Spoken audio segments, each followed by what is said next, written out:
Il y a quelques jours, j'ai un patient qui m'a contacté pour une alimentation émotionnelle depuis plusieurs années. Ce patient, il a déjà essayé beaucoup de choses, notamment des restrictions, des régimes restrictifs, qui ont finalement pas réglé grand-chose. Parce que la problématique, on l'a vite identifiée, c'était une alimentation émotionnelle. C'est-à-dire qu'il y avait une difficulté à parler de ses émotions, il y avait une difficulté même à les identifier. Et donc ça induisait une compensation sur l'alimentation. C'est quelque chose de fréquent. Tout le monde a un peu d'alimentation émotionnelle. Par exemple, le vendredi soir, la semaine a été longue, j'ai envie d'un McDo, je vais manger un McDo, c'est pas ça qui va me faire prendre du poids.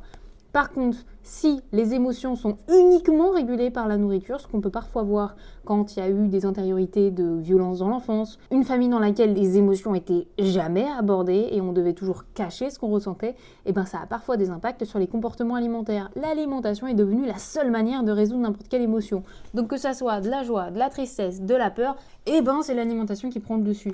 Donc la première chose, ça va être d'apprendre à identifier ces émotions, apprendre à en parler, à le dire, à l'écrire, à comprendre ce qui se passe. Et ensuite, on mettra en place des actions qui sont adaptées à cette régulation émotionnelle. Donc par exemple, si on se sent un peu frustré et qu'on se sent pas bien et qu'on a tendance à être colérique avec son partenaire, pourquoi on a la sensation que la relation, elle s'essouffle. Déjà, il faut réussir à identifier qu'on est triste par rapport à ça, ce qui n'est pas toujours facile. Et ensuite, on va pouvoir mettre en place des actions pour renouer la communication dans le couple. Faire en sorte que vous soyez en capacité d'exprimer vos émotions sans créer de conflit, en restant dans le calme, et ainsi résoudre le problème de fond sans compenser sur l'alimentation.